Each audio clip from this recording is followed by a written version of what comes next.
صاحب الشفاعة والأنوار الذي حذرنا من فتنة الدجال الغدار صلى الله عليه وعلى آله وأصحابه الأبرار ما تعاقب الليل والنهار في شان حبيبه ومحبوبه مخبرا وآمرا إن الله وملائكته يصلون على النبي يا أيها الذين آمنوا صلوا عليه وسلموا تسليما صلى الله على سيدنا محمد وعلى آله وأصحابه بارك وسلم اللهم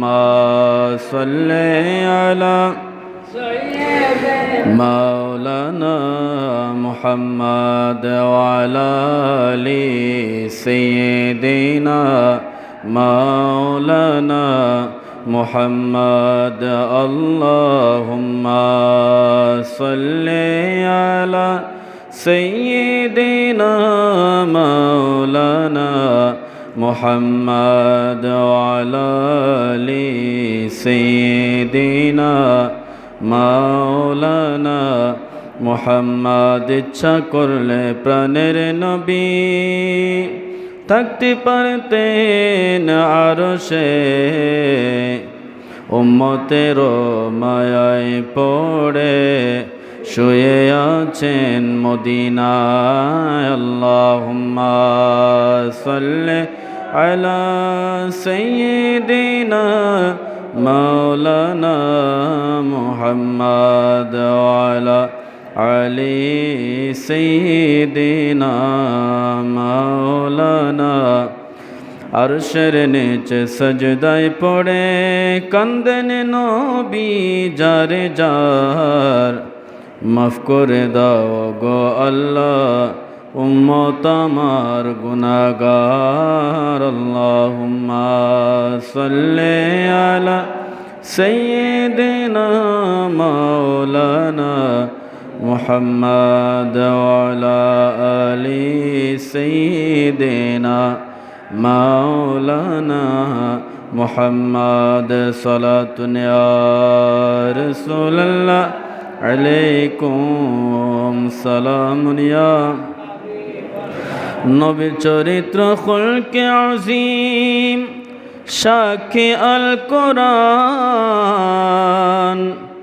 নবী চরিত্র খুলকে আজিম সাক্ষী আল কোরআন সেই নবীজের ধরলে দামান সেই নবীজের ধরলে দামান সফল দো জাহান নবী মোদের জান নবী মোদের প্রাণ নবী মোদের জান নবী মোদের প্রাণ সালাতুন ইয়া রাসূলুল্লাহ আলাইকুম সালামুন ইয়া আল কোরআনের সব হরফে নূর নবীজির শান আল কোরআনের সব হরফে নূর নবীজির শান দেখব মোরা থাকে যদি অন্তরে ঈমান নবী মোদের জান নবী মোদের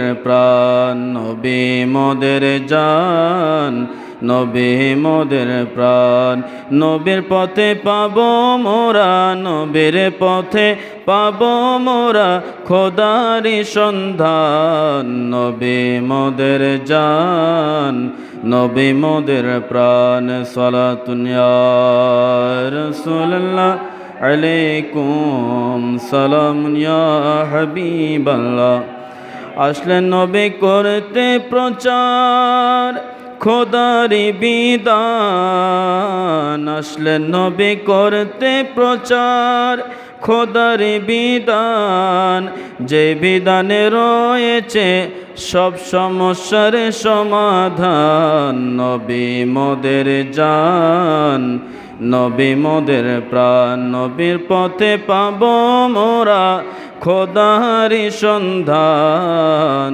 নবী মোদের জান, নবী মোদের প্রাণ। আউযু বিল্লাহি মিনাশ শাইতানির রাজীম, বিসমিল্লাহির রহমানির রহিম।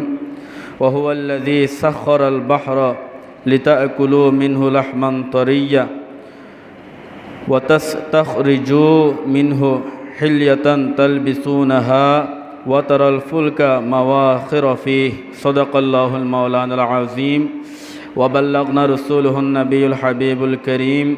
রব্বি সাল্লি ওয়া সাল্লিম ওয়া বারিক আলাইহি। মুআজ্জাজ মোহতারাম কাবিল এহতরাম বুজুর্গান দীন, আরাকিন মসজিদ, সামিন, হাজরিন, মুসল্লিন, মুহিব্বিন, মাইকের আওয়াজ যতদূর পর্যন্ত শোনা যাচ্ছে, পর্দানশীন খাওয়াতিন, রহমানা ওয়া রাহমাকুমুল্লাহু তাআলা ফিদ দারাইন, দোয়ার উদ্দেশ্যে আবার সালাম প্রেরণ করছি। আসসালামু আলাইকুম ওয়া রাহমাতুল্লাহি ওয়া বারাকাতুহু ওয়া মাগফিরাহ।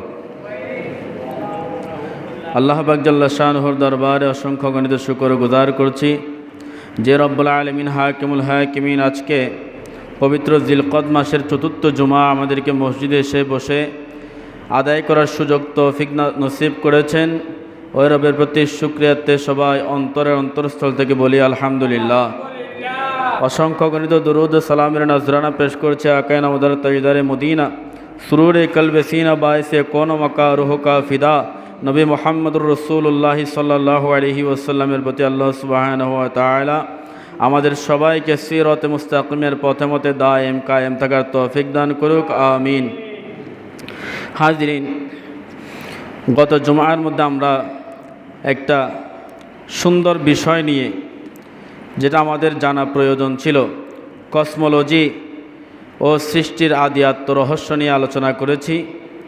আল্লাহ পাক জাল্লা শানহু যদি তৌফিক দান করেন, আজকে দাজ্জালের রহস্যময় দ্বীপ এবং হজরতে তামিমদারি রাদিয়াল্লাহু তাআলা আনহুর সফর এবং বারমুডা ট্রায়াঙ্গেল এবং দাজ্জালের আবাসস্থল সম্পর্কে, দাজ্জালের খাতামা সম্পর্কে আলোচনা করার চেষ্টা করব। আল্লাহ সুবহানাহু ওয়া তাআলা কোরআন, সুন্নাহ, ইজমা, কিয়াস, বিজ্ঞান ভিত্তিক এই আলোচনা সবাইকে শ্রবণ করে বাস্তব জীবনে আমল করার তৌফিক দান করুক, আমিন।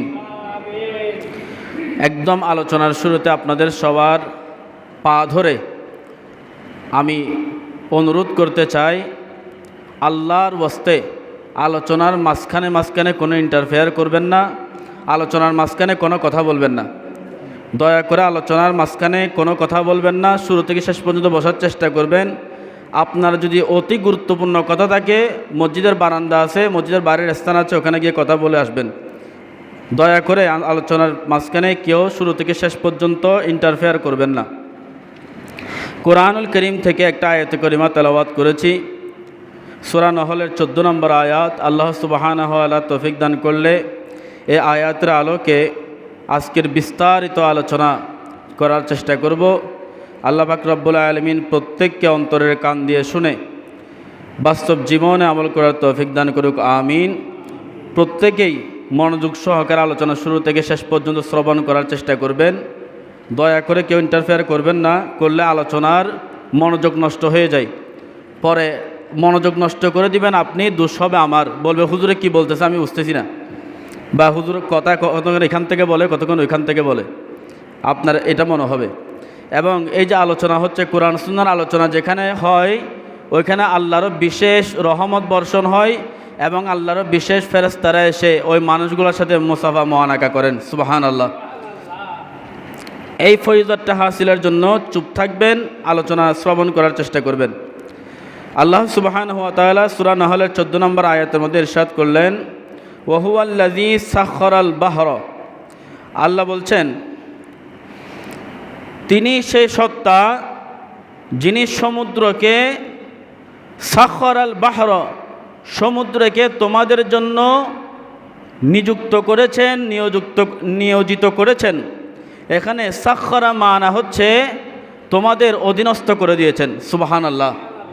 অর্থাৎ আল্লাহ বলতেছেন তিনি সে সত্তা যিনি তিনার কুদরতে সমুদ্রকে তোমাদের অনুগত করে দিয়েছেন।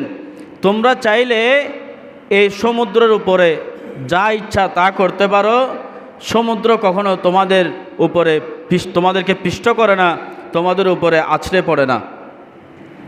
লিতাকুলু মিনহু লাহমান তরিয়া, এবং যাতে তোমরা লাহমান তরিয়া তাজা নরম গোস্ত খেতে পারো। এখানে লাহমান গোস্ত মানে এখানে বোঝানো হয়েছে মাছের কথা, অর্থাৎ সমুদ্র থেকে যাতে তোমরা তাজা মাছ খেতে পারো। দেখেন আল্লাহর কুদরত, লবণাক্ত পানি, নোনা পানির সমুদ্রেও মাছ যেগুলা পাওয়া যায় এগুলো কিন্তু লবণাক্ত হয় না। এগুলার গোস্তগুলা অন্যান্য পানির, মিঠা পানির মাছ যেমন সুস্বাদু, ওইগুলাও সুস্বাদু হয়। সুবহানাল্লাহ। ওয়াতাস্তাখরিজু মিনহু হিলিয়াতান তালবিসুনাহা, এবং যেন তোমরা, তোমাদের জন্য আল্লাহ সমুদ্রকে তোমাদের এমন অনুগত করে দিয়েছেন, তোমাদের সেবায় সমুদ্রকে আল্লাহ এমনভাবে নিয়োজিত করেছেন যাতে তোমরা তালবিসুনাহা হিলিয়াতান তালবিসুনাহা, ওই সমুদ্র থেকে অলংকার সংগ্রহ করতে পারো। সুবহানাল্লাহ।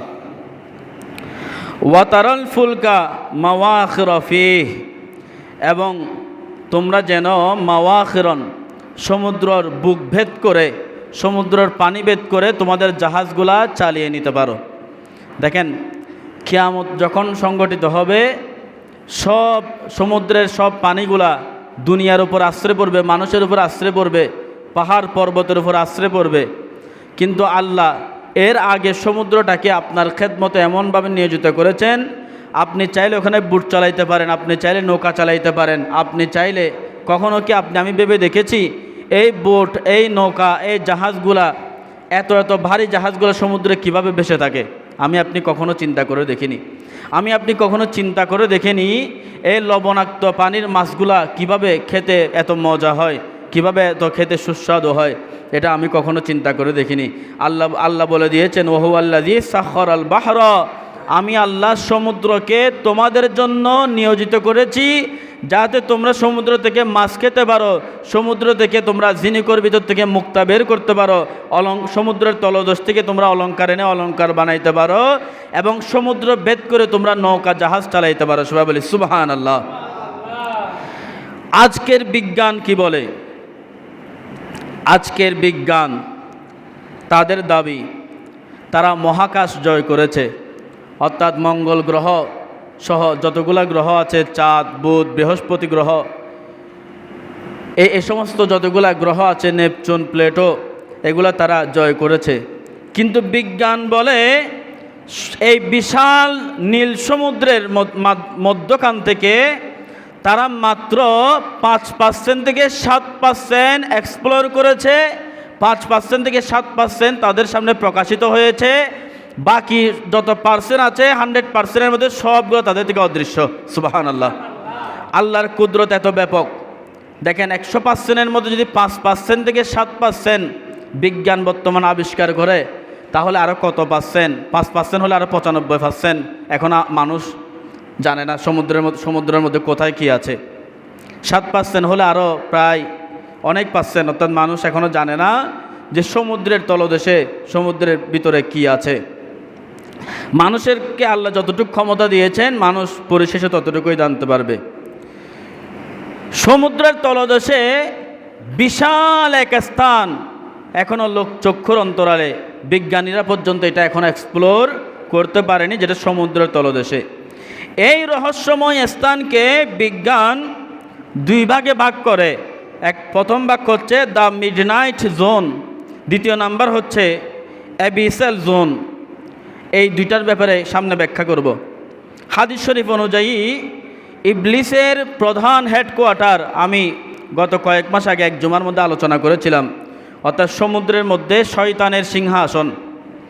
এই ইবলিসের প্রধান হেডকোয়ার্টার, প্রধান সিংহাসন হচ্ছে এই সমুদ্রের পানির মধ্যে।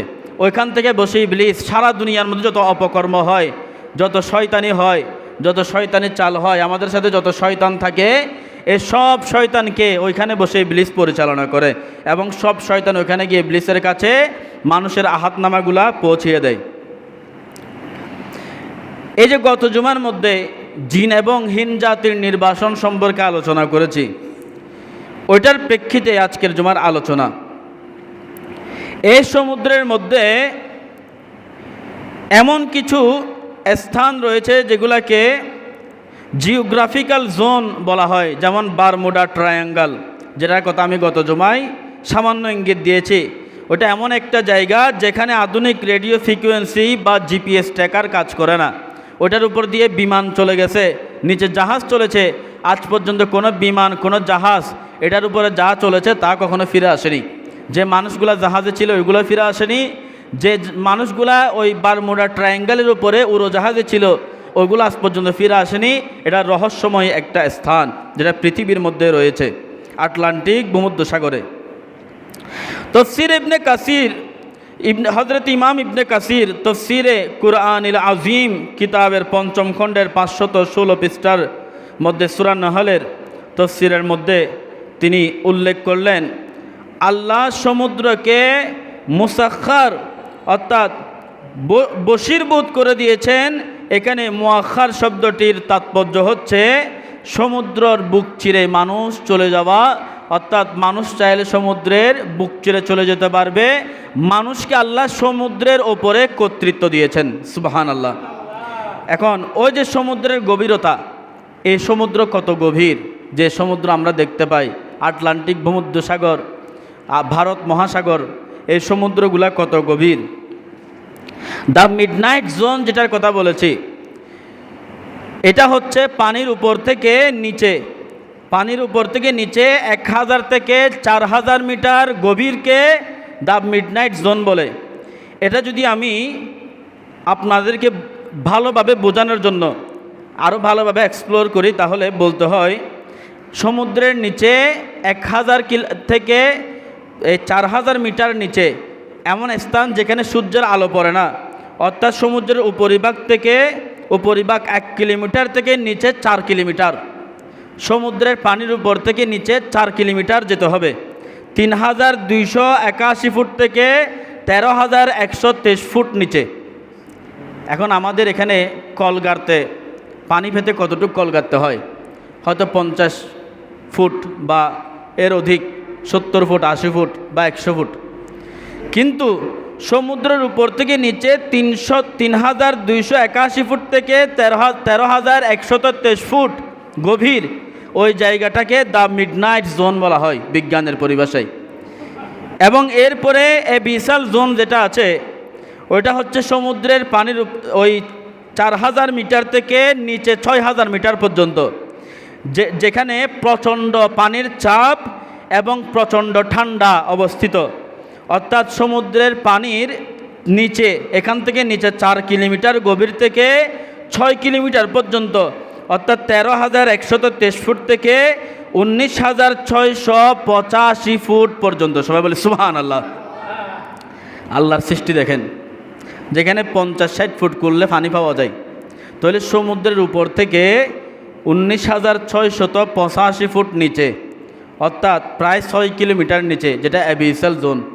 এটার নিচে বিজ্ঞান এখনও আবিষ্কার করতে পারেনি কি আছে, এমনকি ওই শেষ প্রান্তে বিজ্ঞান এখনও পৌঁছাতে পারেনি, কেননা এখানে পৌঁছানো ধরতে গেলে ডাইরেক্ট অসম্ভব। এখন এই জন্য বিজ্ঞান বলতেছে যে আমরা মাত্র 5 থেকে 7% আমরা এক্সপ্লোর করেছি, এর থেকে বেশি আমরা এখনও জানি না। প্রায় 95% আমরা এখনও জানি না যে সমুদ্রের মধ্যে কি রয়েছে। সবাই বলে সুবহানাল্লাহ। মারজাল বাহরাইনি ইয়ালতাকিয়ান বাইনাহুমা বারযাখুল লা ইয়াবগিয়ান। আবার কুল্লুমান আলাইহা ফান, একদিন পৃথিবী এমনভাবে ধ্বংস হবে তুলার মতো সব কিছু উড়বে, সমুদ্রের সেই উত্তাল পানিগুলা মানুষের উপরে, পৃথিবীর উপরে আশ্রে পড়বে। ফাবি আইয়া আলাই রব্বিকুমা তুকাজ্জিবান, আল্লাহ বলতেছেন তোমরা আমার কোন কোন নিয়ামতকে অস্বীকার করবে। আল্লাহর এমন করে নিয়ামত আছে যেটাকে আমি আপনি অস্বীকার করতে পারবো? কখনো পারবো না। আমরা আমাদের চোখের সামনে যা দেখি, চোখ বন্ধ করলে যা দেখি, চোখ খুললে যা দেখি, আমাদের পায়ের নিচে যা দেখি, আমাদের চতুর্পাশে যা দেখি, আমাদের উপর দিকে যা দেখি, মাশরিক তক মাগরিব শিমাল থেকে জুনুব পর্যন্ত যা দেখি সব আল্লাহর নিয়ামত। আল্লাহ বলে কোন কোন নিয়ামতকে অস্বীকার করবে? সবাই বলেন সুবহানাল্লাহ। হাজরিন, এরপরের স্টেপ দাজ্জালের দ্বীপ। আল্লাহ রসুলের একজন সাহাবী ছিলেন যার নাম হযরতে তামিম দারি রাদিয়াল্লাহু তাআলা। শুরু থেকে যদি বলতে গেলে যায় তাহলে তামিম দারি উনি একজন খ্রিস্টান ছিলেন। সহিহ মুসলিম শরীফের কিতাবুল ফিতান 4 খণ্ডের 2261 পৃষ্ঠার মধ্যে কিসসাতুল জাসসাসা এই অধ্যায়ের মধ্যে আসছে হযরতে তামিম দারি উনি একজন ফিলিস্তিনের অধিবাসী ছিলেন। যেই ফিলিস্তিনে এখন ইসরায়েল হামলা চালাচ্ছে ওই ফিলিস্তিনের অধিবাসী ছিলেন হযরতে তামিম দারি। ওই তামিম দারি তখন খ্রিস্টান ছিলেন, ঈমান আনেন নাই। তিনি একজন বড় ব্যবসায়ী ছিলেন। তামিম দারি তার লাখম এবং জুজাব গোত্র থেকে 30 জন সঙ্গী নিয়ে আরব উপদ্বীপ থেকে সমুদ্র পথে ব্যবসা করার জন্য রওনা হলেন, ব্যবসার উদ্দেশ্যে রওনা হলেন, সফরের উদ্দেশ্যে বের হলেন। ওই সমুদ্রের মধ্যে তিনি যখন জাহাজ চালাইতেছিলেন, যখন তামিম দারি তার 30 জন সঙ্গী নিয়ে সমুদ্রের মাঝ বরাবর গেল, সমুদ্রের মধ্যে সমুদ্রের ঘূর্ণিঝড় শুরু হলো। ঘূর্ণিঝড় যখন শুরু হয়ে গেল তারা দিক হারিয়ে ফেলেছে। এইভাবে দিক হারিয়ে যাওয়ার ফলে তারা সমুদ্রের এই প্রান্ত থেকে ওই প্রান্ত 1 মাস যাবৎ তাদের ওই জাহাজটা ঘোরাফেরা করেছে। 1 মাস পর তারা দেখতে পেল সমুদ্রের মধ্যখান থেকে এক পাশে একটা দ্বীপ। তারা ঢেউর কবলে পড়ে ওই দ্বীপের কাছাকাছি যখন গেল, তামিম দারি সবাইকে বললেন, চলো আমরা সবাই এই দ্বীপের পাশে নোঙ্গর করি এবং এই দ্বীপের মধ্যে আমরা অবতরণ করে আমাদের সময়গুলা অতিবাহিত করি। আমরা কিছু খাবার খাই এবং আমরা যাতে কিছু পানি পান করতে পারি। হযরতে তামিম দারিরা ওই জায়গার মধ্যে নোঙর করে ছোট ছোট নৌকা নিয়ে জাহাজ থেকে ওই দ্বীপের মধ্যে অবতরণ করলেন। অবতরণ করার সাথে সাথে তারা দেখতে পেল এমন এক অদ্ভুত প্রাণী, যারা নয় মানুষ আবার নয় অন্য কোনো প্রাণীর মতো। তারা সাক্ষাৎ দাঁড়িয়ে আছে, শরীরগুলা কালো পশমে আবৃত। হযরতে তামিম দারি বলে তাদের শরীরে এত পশমে আবৃত যে আমি বুঝতেই পারলাম না তাদের শরীরের সামনের দিক কোনটা পিছের দিক কোনটা। হযরতে তামিম দারি বলে এত পশম শরীরের মধ্যে আমি বুঝতেই পারলাম না শরীরের সামনে কোনটা পিছনে কোনটা, এত পশম। আমরা সঙ্গীরা সহ ওদেরকে জিজ্ঞেস করলাম, ওয়াইলাকি মা আনতি, তোমাদের জন্য আফসোস, তোমরা কারা? তোমাদের জন্য আফসোস হয়, তোমাদের শরীরের সামনে কোনটা পিছনে কোনটা বোঝা যায় না। বলো তোমরা কারা? ওরা বলা আনা জাসসাসা, আমরা হচ্ছে জাসসাসা, অর্থাৎ আমরা হচ্ছে তথ্য সংগ্রহকারী, এক প্রকারের গোয়েন্দা। তোমাদেরকে এই পাহাড়ের চূড়ায় খানেকার মধ্যে এবাদতখানার মধ্যে দাওয়াত দেওয়া হয়েছে। আমরা ওই জায়গার মধ্যে যাব, আমাদের তত্ত্বগুলা ওই জায়গার মধ্যে আমাদের যে প্রভু আছে আমাদের প্রভুর কাছে আমরা সাবমিট করার জন্য। নাউজুবিল্লাহ। ওই জাসসাসা তখন হযরতে তামিম দারি সহ 30 জন সঙ্গীকে নিয়ে ওই পাহাড়ের মধ্যে গেলেন। গিয়ে হযরতে তামিম দারি দেখে বড় একটা ইবাদতখানা। এর চাইতে বড় বিস্ময়কর বিষয় হচ্ছে ওই ইবাদতখানায় এমন একজন ব্যক্তিকে দেখা যাচ্ছে যার 2 কাঁধ থেকে শুরু করে পা পর্যন্ত মোটা মোটা লোহার শিকল দ্বারা বন্দিত্ব রয়েছে। নাউজুবিল্লাহ। এবং সে মানুষের মতো, কিন্তু তাদের মতো নয়। অর্থাৎ তার শরীর এত বড়, এত সুঠাম, তার শরীরের উপর থেকে নিচে লোহার জিঞ্জির দ্বারা আবদ্ধ। তখন তামিম দারির ভয়ে ভয়ে জিজ্ঞেস করলেন, আপনি কে? উনি বললেন, আনা মসিহাদ দাজ্জাল, আমি হচ্ছি মসিহ দাজ্জাল। তো আপনি এখানে কেন, এই গভীর সমুদ্রের এই মাঝখানের এই দ্বীপে কেন? বলে আমাকে আল্লাহ লানত দিয়ে এখানে বন্দি করে রেখেছেন, কিয়ামতের আগে আমি আত্মপ্রকাশ করব, যখন কিয়ামতের আলামত শুরু হবে এবং আমি এই কিয়ামত ঘটানোর অন্যতম কারণ হব। নাউজুবিল্লাহ। ওই দাজ্জাল তখন তামিমদারিকে 4টা প্রশ্ন করলেন, কোনো কোনো কিতাবের মধ্যে আছে 3টা প্রশ্ন করলেন। প্রথম প্রশ্ন ছিল তামিমদারিকে, তিনি প্রথম প্রশ্ন যেটা করলেন, তিনি বললেন বাইসান অঞ্চলে যে খেজুর বাগান আছে, ওই খেজুর বাগানে এখনও গাছের মধ্যে খেজুর ধরতেছে কিনা। অর্থাৎ বাইসান অঞ্চলটা হচ্ছে ফিলিস্তিনের একটা ঐতিহাসিক প্রত্নতাত্ত্বিক অঞ্চল, যেটা বর্তমানে ইসরায়েলের দখলে। এই যুদ্ধকালীন সময়কালে ইসরায়েল ফিলিস্তিন থেকে এই বাইসান অঞ্চলটা দখল করেছে, যেখানের জমিগুলো অত্যন্ত উর্বর এবং বিশ্বের মধ্যে এটা এমন একটা জায়গা যেখানে সর্বাধিক তাজা খেজুর উৎপন্ন হয়। সবাই বলেন সুবহানাল্লাহ। আল্লাহ এখানে এত বরকত দান করেছেন। তখন তামিমদারি বললেন, হ্যাঁ, এই বাইসান অঞ্চলের গাছগুলোতে এখনও খেজুর ধরে, তাজা তাজা খেজুর ধরে। তখন দাজ্জাল বলল, অচিরেই এই বাইসান অঞ্চলের গাছগুলা খেজুর দেওয়া বন্ধ করে দিবে এবং গাছগুলা শুকিয়ে যাবে। বর্তমানে ওই ঐতিহাসিক বাইসান অঞ্চলের খেজুর বাগান এই বর্তমানে আজকে 2026 সালে এটার জৌলুস হারিয়ে ফেলেছে এবং বিলুপ্তির পথে। দাজ্জাল কি বোঝাতে চেয়েছেন? দাজ্জাল এটা বোঝাতে চেয়েছেন, যখন বাইসান অঞ্চলের খেজুর গাছে খেজুর ধরা বন্ধ করে দিবে, তখন আমি দুনিয়ায় আসার সময়কাল খুব সন্নিকটে চলে আসবে। বর্তমান ওই খেজুর বাগানটা প্রায় ধ্বংসস্তূপে পরিণত হয়েছে, এই যুদ্ধের ফলে আরও ধ্বংস হয়ে গেছে এবং পানির অভাবে ধ্বংস হয়ে গেছে। দ্বিতীয় নম্বর প্রশ্ন দাজ্জাল হযরতে তামিমদারিকে করলেন, তিবারিয়া সাগর, যেটাকে গোলালিল সাগর এবং দ্য লেক অফ টাইবেরিস বলা হয়, বলে এখানে কি পানি আছে? এই সাগরে পানি আছে কিনা? এটাকে সি অফ গ্যালিলিও বলা হয়, যেটা বর্তমান ইসরায়েলের অর্থাৎ মিষ্টি পানির একটা প্রধান উৎস। এই সাগরটা যেটা হচ্ছে তিবারিয়া সাগর, তাবরিস। এই তাবরিস সাগরটা, সি অফ তাবরিস, ওইটা ইসরায়েলের একটা মিষ্টি পানির গুরুত্বপূর্ণ একটা সাগর, পানির উৎস। তখন হযরতে তামিমদারি বললেন, হ্যাঁ, এই সাগরে তো পানি আছে। তখন দাজ্জাল বলল, অচিরেই ওই তিবারিয়া সমুদ্র, তিবারিয়া সাগর পানি শুকিয়ে যাবে।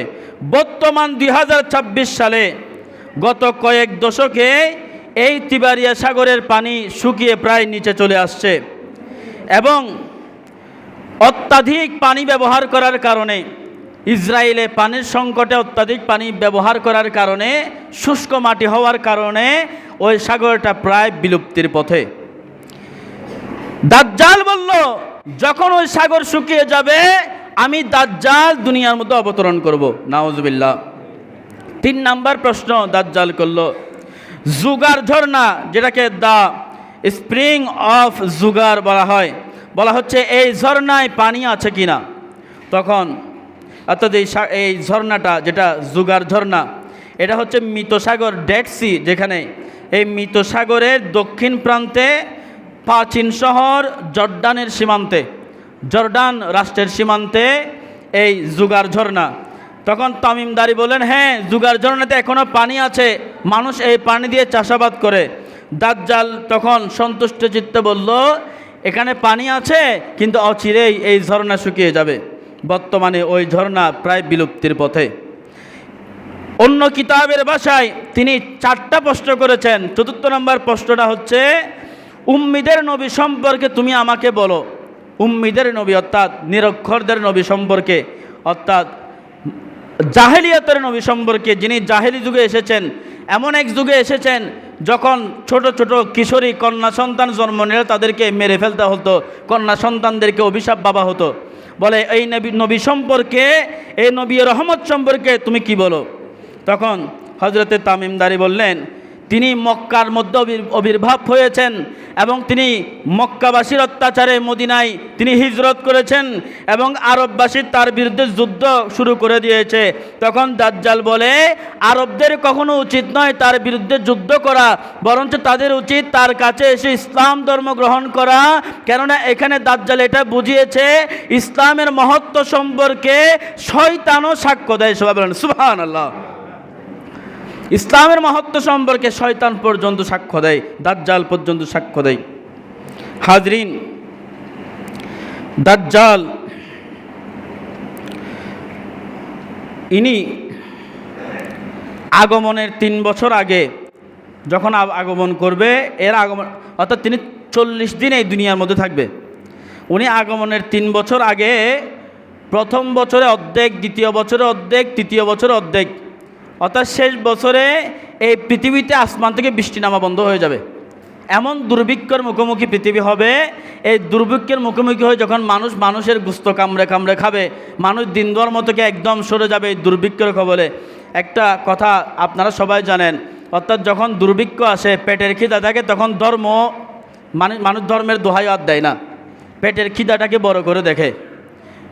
অর্থাৎ কিছু মানুষ দেখবেন এমন যারা জীবনে নামাজ পড়ে না, ইবাদত বন্দেগী করে না, কিন্তু যখন মুসিবতের মধ্যে পড়ে দৌড়ে মসজিদে চলে আসে। এটা হচ্ছে এর একটা উত্তম নমুনা। অর্থাৎ যখন দুর্ভিক্ষ দেখা দিবে, মানুষ ধর্ম পর্যন্ত মানবে না, এদিক সেদিক ছোটাছুটি করবে, ধর্মের উপরে আস্থা হারাবে, আল্লাহর উপরে মানুষ আস্থা হারিয়ে ফেলবে। অর্থাৎ আল্লাহকে ডাকবে, কোনো সাহায্য যখন পাবে না, আল্লাহর উপর আস্থা হারিয়ে ফেলবে। হযরতে তামিম দারি রাদিয়াল্লাহু তাআলা আনহুর সাথে যখন দাজ্জালের এই কথোপকথন শেষ হলো, কমিউনিকেশন যখন একদম এন্ডিং পর্যায়ে, দাজ্জাল বলল, তোমাকে সহ তোমার 30 জন সঙ্গীকে আমি ছেড়ে দিলাম, তোমরা তোমাদের জাহাজে গিয়ে উঠে পড়ো। তখন তারা যখন জাহাজে গিয়ে উঠে পড়ল, আল্লাহর কুদরতে ঢেউয়ের কবলে পড়ে আবার তারা আরব উপদ্বীপের মধ্যে চলে এসেছে। সবাই বলেন সুবহানাল্লাহ। তখন দাজ্জাল সাথে সাথে আর দেরি করলো না। ওই দাজ্জাল বলেছে তামিম দারিকে যে আরবদের উচিত ওনার সাথে যুদ্ধ না করে ওনার কাছে কি হওয়া, বায়াত গ্রহণ করা, ইসলাম ধর্ম গ্রহণ করা। তামিম দারি আরব উপদ্বীপে নামার সাথে সাথে মদিনার দিকে ছুটে চললেন এবং মদিনায় গিয়ে রাসূল আকরাম সরকার দু আলম সাল্লাল্লাহু আলাইহি ওয়াসাল্লামের সাথে দেখা করলেন এবং বলেন, ইয়া রাসূলুল্লাহ সাল্লাল্লাহু আলাইহি ওয়াসাল্লাম। তিনি শুরু থেকে শেষ পর্যন্ত সব বিষয় আল্লাহ রসুলের কাছে বলে আল্লাহ রসুলকে বলেন, ইয়া রাসূলুল্লাহ, আমি মৃত্যুর আগে আগে আমাকে কালেমা পড়াইয়ে দেন। সুবহানাল্লাহ। আরো বড় করে বলেন না সুবহানাল্লাহ। তখন তামিম দারি কালেমা পড়লেন, মুসলমান হয়ে গেলেন। আল্লাহ রসুল এত খুশি হলেন, খুশি হয়ে তিনি মদিনার সব অধিবাসীদেরকে এক জায়গায় জমায়েত করলেন ডেকে ডেকে এবং বললেন, দেখো আমি নবী রহমত, তোমাদেরকে আমি দাজ্জাল সম্পর্কে বলেছিলাম, দাজ্জালে পৃথিবীতে আছে, একটা অজানা দ্বীপের কথা বলেছিলাম। দেখো তামিম দারিকে, আল্লাহ তামিম দারিকে ওই জায়গাটা ঘুরিয়ে এনেছে এবং তাকে ঈমানদার বানিয়ে দিয়েছে। সুবহানাল্লাহ। তখন এই যে দাজ্জাল, এখন আমাদের মধ্যে এটা কিতাবের মধ্যে একটা ইখতিলাফাত বিষয়, অর্থাৎ কোনো কিতাববিদ বলেছেন বারমুডা ট্রায়াঙ্গেল যেটা পৃথিবীর মধ্যে রহস্যময় স্থান অবস্থিত, ওটা দাজ্জালের স্থান। আসলে দাজ্জালের স্থান কিনা দেখেন, বারমুডা ট্রায়াঙ্গেল এটা উত্তর আটলান্টিক মহাসাগরের বিশেষ একটা অঞ্চলের নাম। এখানে ট্রায়াঙ্গেল মানে ত্রিভুজ, ফ্লোরিডা, বারমুডা, পুয়ের্তো রিকো, এই 3টা জায়গার সমন্বয়ে ত্রিভুজ আকৃতি, অর্থাৎ কোনাকুনি, এভাবে ত্রিভুজ আকৃতির একটা স্থান যেটাকে বারমুডা ট্রায়াঙ্গেল বলা হয় এবং দ্য ডেভিলস ট্রায়াঙ্গেল বলা হয়, অর্থাৎ শয়তানের ত্রিভুজ। এই বারমুডা ট্রায়াঙ্গেলটাকে বলা হয় কেননা পৃথিবীর সেই থেকে এ পর্যন্ত যারা আজ পর্যন্ত ওখানে গিয়েছে, কেউ আজ পর্যন্ত ওই স্থান থেকে ফিরে আসেনি। আমাদের বর্তমান ইয়াং জেনারেশন গবেষণামুখী নয়, তারা গবেষণা করতে চায় না, দুনিয়া নিয়ে বেশি ব্যস্ত, এই বিষয়গুলো নিয়ে তারা গবেষণা করে না। কিন্তু আমরা ছাত্র জীবন থেকে এই সমস্ত বিভিন্ন বিষয় নিয়ে আমরা সব সময় গবেষণা করার চেষ্টা করি, বিভিন্ন বই কিতাবাতা পড়ার চেষ্টা করি, যাতে আমরা পৃথিবীটাকে জানতে পারি, সাথে সাথে আমরা আল্লাহর কুদরত, আল্লাহর নিদর্শন সম্পর্কে জানতে পারি। এই ডেভিল ট্রায়াঙ্গেল হাদিসের মতে তামিম দারি রহমতুল্লাহি আলাইহি রাদিয়াল্লাহু তাআলা তিনি দেখেছেন দাজ্জাল সমুদ্রের মাঝখানে যেখানে কুল কিনারা নাই, ওখানে এক অজানা দ্বীপে শিকলবন্দি আছেন। এবং এখানে আরেকটা উল্লেখ্য যে ইবলিসের সিংহাসনও কিন্তু এই সমুদ্রের মধ্যে। এখানে একটা বিষয়, সংশয়ের বিষয়, আমরা নিজেরাও একসময় জেনেছি, আপনারা অনেকেই জানেন দাজ্জাল এবং ইবলিস এক জিনিস, কিন্তু কিতাব বলে দাজ্জাল এবং ইবলিস এক জিনিস নয়, একজন নয়। ইবলিস একজন, দাজ্জাল একজন। দাজ্জাল এবং ইবলিস কখনো এক নয়। বারমুডা ট্রায়াঙ্গল, যেখানে দাজ্জালের স্থান বলা হয়, এবং বিশ্ববিখ্যাত একজন লেখক ঈসা দাউদ, তিনি তার আল মাসিহুদ দাজ্জাল, আল মাসিহ ওয়াদ দাজ্জাল এই কিতাবের মধ্যে তিনি বারমুডা ট্রায়াঙ্গলকে দাজ্জালের স্থান বললেও এইটার বিষয়ে তিনি অত্যন্ত গুরুত্বপূর্ণ রেফারেন্স দিয়েছেন, যেমন রেডিও সাইলেন্স ও জিপিএস ট্র্যাকার ওই জায়গার মধ্যে অকেজো হয়ে যায়, এরকম অনেক থিওরি তিনি এনেছেন। কিন্তু অধিকাংশ ইসলামী চিন্তাবিদের মতে ওই স্থানটা বারমুডা ট্রায়াঙ্গলটা দাজ্জালের স্থান নয়। কেননা হজরতে তামিমদার যেহেতু আরব উপদ্বীপ থেকে যাত্রা করেছেন, তাহলে এই জায়গা থেকে তিনি যদি হারিয়ে যান, অর্থাৎ জাহাজ হারিয়ে যায়, তাহলে সেটা যতটুক যেতে পারে এটা হয়তো লোহিত সাগর হতে পারে অথবা ভারত মহাসাগর হতে পারে, এটা কখনো আটলান্টিক সাগর হতে পারে না। কেননা আটলান্টিক সাগরে বারমুডা ট্রায়াঙ্গল, এটা লোহিত সাগর এবং ভারত মহাসাগর থেকে অনেক অনেক অনেক দূরে, এতটুকু দূরে যাওয়ার কোনো বিষয় থাকে না। এখন দাজ্জাল এবং ইবলিসের মুখতালিফাত, অর্থাৎ দুইটা আলাদা জিনিস। ইসরায়েলি বর্ণনা মতে দাজ্জালের জন্ম ফিলিস্তিন অথবা সামেরি অঞ্চলে তিনার জন্ম হয়েছিল। তার মা বাবা 30 বছর নিঃসন্তান ছিলেন, দাজ্জালের মা বাবা, এবং তার বাবা ছিল বিশাল দেহী এবং মা ছিল স্থূলকায় অর্থাৎ ক্ষুদ্র। মা ছিল খাটো এবং খুবই ক্ষুদ্র, বাবা ছিল বিশাল দেহী এবং বিশাল একজন মানব। দাজ্জাল যখন জন্মগ্রহণ করেছিল তার এক চক্ষু কানা ছিল। দেখেন, আপনি যখন অনলাইনে অনেক আলোচনা শুনবেন, দেখবেন অনেকে বলবে যে দাজ্জালের জন্ম হবে। আপনারা অনেকে শুনেছেন দাজ্জালের জন্ম হবে, অনেকে বলে আফ্রিকা থেকে, কেউ বলে এই আমেরিকা থেকে, এরকম এক একটা অহেতুক কথা বলে। কিন্তু একদম স্পেসিফিক সোর্স বলে দাজ্জাল আজকে থেকে হাজার হাজার বছর আগে জন্ম নিয়ে ফেলেছে এবং তার জমানায় সে এমনভাবে সীমা অতিক্রম করেছে, আল্লাহর সাথে নিজেকে শরিক করেছে। আল্লাহ তাকে এটার সুযোগের ক্ষেত্রে অভিশাপ দিয়ে এক অজানা দ্বীপে বন্দী করেছেন, যেটা পৃথিবীর মধ্যে অবস্থিত। এবং কিয়ামতের আগে সে ফিলিস্তিনে, কেউ কেউ বলেছেন জেরুজালেমে আল আকসার একটা গম্বুজের ওখানে সে কিয়ামতের আগে আবির্ভূত হবে এবং ঈসা আলাইহিস সালাতু ওয়াস সালাম দাজ্জালের খাতামা করবেন। সবাই বলেন সুবহানাল্লাহ। ইবলিস জিনের একটা বংশ, আগুনের তৈরি, কিন্তু দাজ্জাল আমাদের মতো সবার মতো একজন মানুষ। দাজ্জাল জিনের বংশ বিস্তার নয়, কিন্তু ইবলিস জিনের বংশ বিস্তার। ইবলিস মুআল্লিমুল মালায়েকা ছিলেন এবং ইবলিসের হায়াত কিয়ামত পর্যন্ত, দাজ্জালের হায়াত নির্দিষ্ট একটা সময় পর্যন্ত। যখন ইমাম মাহদী আলাইহিস সালাতু ওয়াস সালাম আসবেন, তখন দাজ্জালের আবির্ভাব হবে এবং ঈসা আলাইহিস সালাতু ওয়াস সালাম দাজ্জালকে শেষ করবেন। এই বিষয়ে আমি বিস্তারিত আরও কয়েক মাস আগে বা বছর খানেক আগে আপনাদের এখানে আলোচনা করেছি। অর্থাৎ দাজ্জালকে কীভাবে ধ্বংস করা হবে, ঈসা আলাইহিস সালাতু ওয়াস সালাম কোথায় আসবেন, দাজ্জালকে কোন জায়গার মধ্যে ধ্বংস করা হবে। এবং কিয়ামত যখন হবে, কিয়ামতের পরে দাজ্জালকে হযরত আজরাইল আলাইহিস সালাম যখন জান কবজা করতে নিবে, অর্থাৎ ইবলিসকে, দাজ্জালকে নয়, দাজ্জালকে দুনিয়ার মধ্যে জান কবজা করা হবে। ইবলিসকে যখন শেষ করা হবে, ইবলিস দিক বেদিক ছোটাছুটি করতে থাকবে, অর্থাৎ জান দিতে চাইবে না, নিজের জান দিতে চাইবে না। এক পর্যায়ে আজরাইল আলাইহিস সালাম, যিনি আমাদের জান কবজা করেন, যিনি সমস্ত নবীদের জান কবজা করেছেন, যিনি সৃষ্টির শুরু থেকে শেষ পর্যন্ত সবার জান কবজা করেন, সব মাখলুকাতের জান কবজা করেন, ওই আজরাইল আলাইহিস সালাম ওই ইবলিসের জান কবজা করে ইবলিসকে জাহান্নামের নিচু স্থানের মধ্যে নিক্ষেপ করবে। সবাই বলেন সুবহানাল্লাহ। এই দাজ্জাল 40 দিনের ভিতরে পৃথিবীর একদম পূর্ব থেকে পশ্চিম, উত্তর থেকে দক্ষিণ, সে 40 দিনের ভিতরে ভ্রমণ করে ফেলবে এবং তাকে আল্লাহ এমন ক্ষমতা দিবে, এক হাতে জান্নাত এক হাতে জাহান্নাম সে দেখাবে। মানুষকে তার জান্নাতে ঢুকাতে চাইবে, তার জাহান্নামে ঢুকাতে চাইবে। এমন ক্ষমতা দিবে আল্লাহ তাকে, সে মৃতকে জীবিত করবে, জীবিতকে মৃত করে আবার জীবিত করবে। অর্থাৎ মানুষকে এক প্রকার ওই যে কোলাহলে, দুর্ভিক্ষের কোলাহলে যখন মানুষ অসহায় হয়ে পড়বে, আল্লাহকে ডাকলেও আর কোনো সাড়া পাবে না। এখন তো একটা মুসিবতে পড়ে মসজিদে আসলে একটা সেজদা দিলে, আল্লাহকে বললে কিছুক্ষণ পরে মুসিবত থেকে উদ্ধার হওয়া যায়, বলে তখন আল্লাহ যখন আর সাড়া দিবে না বান্দার ডাকে, তখন ওই দাজ্জাল এসে মানুষকে স্বপ্ন দেখাবে, মানুষের আশাগুলো পূরণ করবে, নিজে খোদা দাবি করবে এবং তার হাতে অসংখ্য অসংখ্য মানুষকে বায়াত করাবে, তার কাছে বায়াত করাবে, তাকে খোদা বলে দাবি করাবে অসংখ্য মানুষকে। এবং যারা দাবি করবে না সবাই জান্নাতি হবে, যারা দাবি করবে সবাই জাহান্নামী হবে। সবাই বলেন সুবহানাল্লাহ। আল্লাহ পাক রব্বুল আলামিন আমাদেরকে দাজ্জালের ফিতনা থেকে হেফাজত করুক। সবাই বলে আমিন।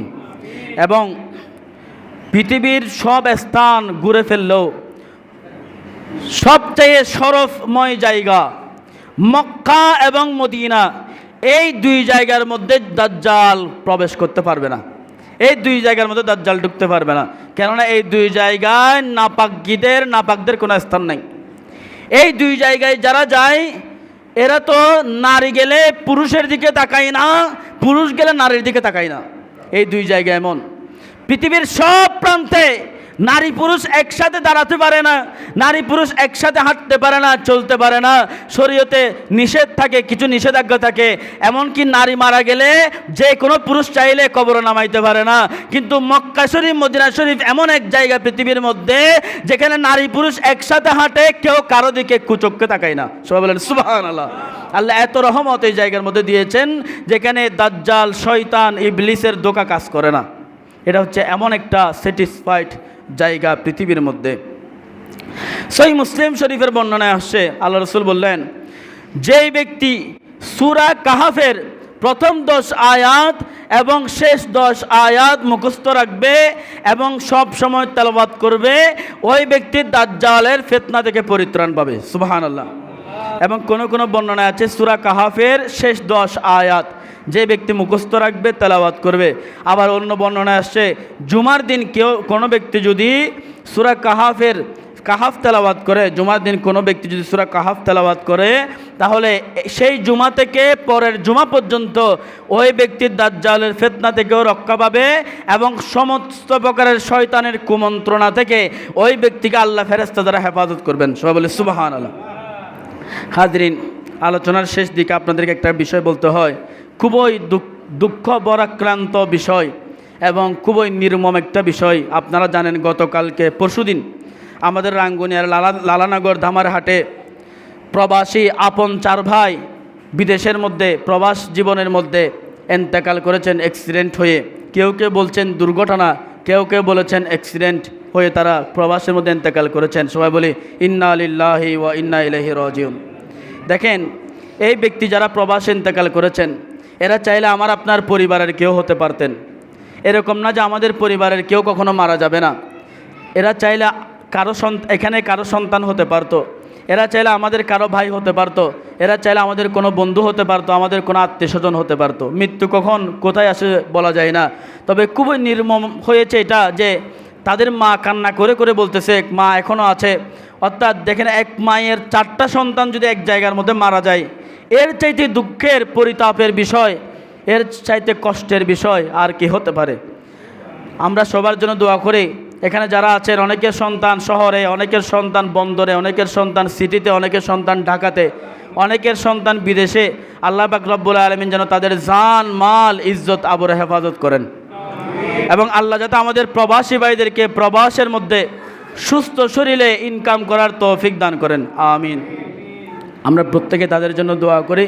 আমরা চাইলে তো তাদের জান ফিরে দিতে পারবো না, কিন্তু আমরা তাদের জন্য দোয়া করতে পারি এবং আমাদের নিজেদের জন্য দোয়া করতে পারি। যাদের সন্তান প্রবাসের মধ্যে রয়েছে, আপনারা কখনো তাদেরকে মেন্টালি প্রেশার দিবেন না। তাদের সাথে যখন কথা বলবেন, আমাদের অনেকে প্রবাসী আমাদেরকে কমপ্লেন করেছেন যে আমাদের চাইতে আমাদের পরিবারের মানুষগুলো বেশি ব্যস্ত। আমরা যে পরিবারের জন্য প্রবাসে বসে টাকা কামাই, তাদেরকে কল করলে আমরা পাই না, মোবাইলে পাই না। তারা আমাদের চাইতে বেশি ব্যস্ত। তারা যখন আপনাদেরকে তাদের দুঃখগুলা শেয়ার করার জন্য, ডিপ্রেশন কাটানোর জন্য কল দেয়, ব্যস্ত পায়, তখন তাদের অনুভূতিটা কি হয় দেখেন। প্রবাসের মধ্যে তারা চাইলেও কাউকে দুঃখের কথা বলতে পারে না, কেননা ওইখানে এই বাংলাদেশের মধ্যে কেউ কারো যদি আপন হয়ও, প্রবাসের মধ্যে বিদেশের মধ্যে কেউ কারো আপন না। আমি এমনও অনেক শুনেছি যে বন্ধুকে মানে সামান্য দুঃখের কথা শেয়ার করেছে, এই জন্য সে যায় 70 প্যাচ লাগে তার চাকরি খেয়ে ফেলেছে, এরকম আমি শুনেছি। প্রবাসের মধ্যে এরকমও হয়েছে, অর্থাৎ সেখানে কেউ কারো আপন নয়। যারা প্রবাসে গিয়েছে একমাত্র তারাই বুঝবে প্রবাস জীবনটা কেমন। যদিও আমরা দেখতেছি তারা বিদেশ থেকে আসতেছে অনেক চাকচিক্যময়, অনেক কিছু নিয়ে আসতেছে, অনেক খাবার দাবার অনেক কিছু নিয়ে আসতেছে, কিন্তু প্রবাস জীবনটা কত কষ্টের একজন প্রবাসী বলতে পারবে। প্রবাস কত কষ্টের। আমরা মনে করি তো বিদেশে গিয়ে অনেক সুন্দর সুন্দর জায়গা দেখে, আমাদের বাংলাদেশ থেকে ওদের এই সিটিগুলো অনেক ক্লিন, অনেক পরিষ্কার, সেখানে হয়তো তারা খুব সুন্দর জীবনযাপন করে। কিন্তু মোবাইলে একদিন দেখাতে বলেন যে বাবা তুমি যেখানে থাকো ওই জায়গাটা আমাকে একটু দেখাও, দেখবেন এক চোখের উপর এক চোখে, এক চোখের উপর এক চোখে। যে ছেলেটার ঘরে 7 ফুট বাই 6 ফুট খাট লাগতো, ওই ছেলেটা প্রবাসের মধ্যে 2 ফুটের একটা খাটের মধ্যে শুয়ে থাকে, কত কষ্ট পায়। কিন্তু বাবাকে কখনো বলতে পারে না, মাকে বলতে পারে না, পরিবার পরিজনকে বলতে পারে না, কেননা তারা কষ্ট পাবে। এত টাকা খরচ করে তোমাকে বিদেশে পাঠিয়েছে কি ঘুমানোর জন্য? এত টাকা খরচ করে বিদেশে পাঠিয়েছে কি আরামায়েশের জন্য? এই যে প্রবাসী ভাই, তারা প্রবাসে কত কষ্ট করে, মাঝে মধ্যে আমাদেরও লজ্জা করে যে তাদের থেকে কিছু খুঁজি মসজিদের জন্য, মাদ্রাসার জন্য, কষ্ট লাগে। কেননা আমি তাদের থেকে খুঁজবো, তাদের পরিবারও টাকা দিতে হয়, তারা আর্থিক সচ্ছলতায় আছে কি না এরকম একটা টেনশন হয়। কিন্তু আল্লাহর রহমত, সবাই শুকরিয়া এখন আলহামদুলিল্লাহ বলবেন এই জন্য যে আমরা এই বাংলাদেশে আছি, নিজের মাতৃভূমির মধ্যে আছি। আমরা চাইলে আমাদের বাবার কবর জিয়ারত করতে পারি, মায়ের কবর জিয়ারত করতে পারি। সবচাইতে সৌভাগ্যের বিষয়, আমরা যদি আজকে মারা যাই আমাদেরকে মাটির মধ্যে দাফন করা হবে। সবাই বলেন আলহামদুলিল্লাহ। এর চাইতে সুখকর বিষয় নাই। আমরা যদি আজকে মারা যাই, আমাদেরকে এখন মারা গেলে সন্ধ্যায় দাফন করা হবে, এখন মারা গেলে হয়তো রাত্র 10টায় দাফন করা হবে, মাগরিবের সময় মারা গেলে এশারাত দাফন করা হবে। কিন্তু প্রবাসে একজন মারা গেলে 3-4 দিন হয়ে যায় দেশে এনে দাফন করতে। দেখেন এই যে কষ্টটা তারা পেল, এটা কাদের জন্য পেল? এই ত্যাগটা কাদের জন্য স্বীকার করেছে? আমাদের জন্য স্বীকার করেছে। এই প্রবাসীর টাকায় এই দেশ চলে, এই প্রবাসীর টাকায় এই দেশের মানুষ চলে, এই প্রবাসীর টাকায় আপনার ঘরে ভাত আসে, এই প্রবাসীর টাকায় আপনি খেয়ে বেঁচে থাকেন, এই প্রবাসীর টাকায় আপনার আমার খাবার হয়, আপনার আমার রুজি রুটি হয় এই প্রবাসীর টাকায়। যদি বলেন আমার পরিবারের কেউ প্রবাসে নাই, না থাকলেও কোনো না কোনোভাবে এই রেমিটেন্স যোদ্ধাদের একদম অথেন্টিক আপনার উপরে সহযোগিতা আছে, আপনারা কোনো না কোনোভাবে তাদের টাকা খেয়ে পরে আপনি বেঁচে থাকি। সবাই তাদের জন্য আবার দোয়া করি, আল্লাহ সুবহানাহু ওয়া তাআলা যেন এই প্রবাসীদেরকে প্রবাসের মধ্যে তাদের আলবাবদের সাথে, কফিলদের সাথে মিলে মিশে মহাব্বতে থেকে, সুস্থ শরীর সুস্থ মানসিকতা নিয়ে থেকে লক্ষ লক্ষ টাকা ইনকাম করে তারা যেন দেশের দশের মসজিদ মাদ্রাসার দিন ধর্মের মিল্লাত মাযহাবের খেদমত করতে পারে, তাদের পরিবার পরিজনের খেদমত করতে পারে। সবাই বলি আমিন। ওয়া আখিরু দাওয়ানা আলহামদুলিল্লাহি রাব্বিল আলামিন। আমা তাওফীক ইল্লা বিল্লাহ। আসসালামু আলাইকুম ওয়া রাহমাতুল্লাহি ওয়া বারাকাতুহু। হাজরিন, প্রত্যেকে কবরের জন্য দোয়া করবেন এবং যারা কোরবানির পশু বিক্রি করবেন, যারা ক্রেতা হবেন, আপনাদের কাছে আবারও অনুরোধ, এখন আমরা কোরবানির মশলা নিয়ে আলোচনা শুরু করিনি, যেহেতু আমরা প্রতি বছর ব্যাপকভাবে কোরবানির মশলাগুলো নিয়ে আলোচনা করি। ইনশাআল্লাহু আজ্জা ওয়া জাল এই বিষয়টা যেহেতু শেষ হয়েছে, আগামী জুমা থেকে কোরবানির মশলা সম্পর্কে, কোরবানির সম্পর্কে আলোচনা হবে। আপনারা আসবেন, মশলা সেমিনার হবে। এবং বিশেষ করে আপনারা যারা গরু বিক্রেতা হবেন, আপনারা অবশ্যই পশুগুলাকে এমন কোনো পর্যায়ে নেবেন না। গত পরশুদিন দেখেছিলাম এক পশুর নাম রাখা হয়েছে ডোনাল্ড ট্রাম্প, নাউজুবিল্লাহি মিন যালিক। এই পশু দিয়ে আদৌ কি কোরবানি হবে কিনা, এটা একটা থেকে যায়। আপনার কিসের দরকার পড়েছে পশুর নাম কালামিয়া, সালামিয়া এগুলো রাখার? কোনো দরকার নাই। এটা কোরবানির হাদিয়া, এটা কোনো নাম রাখার দরকার নাই। এটা কোরবানির হাদিয়া, এটা কোনো কীটনাশক, এটা কোনো ভিটামিন, এই যে উল্টাপাল্টা খানা খাওয়ানোর দরকার নাই যাতে তার পেটটা ফুলে যায়, চর্বি বেড়ে যায়, এরকম কোনো কিছু করার দরকার না। আল্লাহর কাছে ধরা থাকবেন। আপনি যদি একটা সুস্থ সবল একটা পশু একজন কুরবানিদাতার হাতে হাদিয়া হিসেবে পাঠাই দিতে পারেন, আপনি যদিও বা টাকা নিয়েছেন, কিন্তু এটার একটা সওয়াব আপনি পাবেন। সবাই বলেন সুবহানাল্লাহ। এবং অবশ্যই যারা ক্রেতা হবেন, সুন্দর এবং ভালো পশু দেখে ভালোভাবে যাচাই করে পশুগুলাকে আপনারা ক্রয় করবেন। এবং কেউ কোনো গাভীন গরু বাজারের মধ্যে যাতে না তোলেন, অন্তত আমার মুসল্লিরা যাতে না তোলেন। কোনো গাভিন গরু গাভিন ছাগল আপনারা বাজার বিক্রি করবেন না আল্লাহর ওয়াস্তে টাকার জন্য, এবং কেউ গাভিন গরু গাভিন ছাগল কুরবানি দেওয়ার জন্য কিনবেন না। এটা কত কষ্টকর একটা বিষয়, একটু আপনি নিজের ব্যাপারে চিন্তা করে দেখবেন। যারা সুন্নাত পড়েন না 4 রাকাত কবুল জুমার সুন্নাত আদায় করে নেন।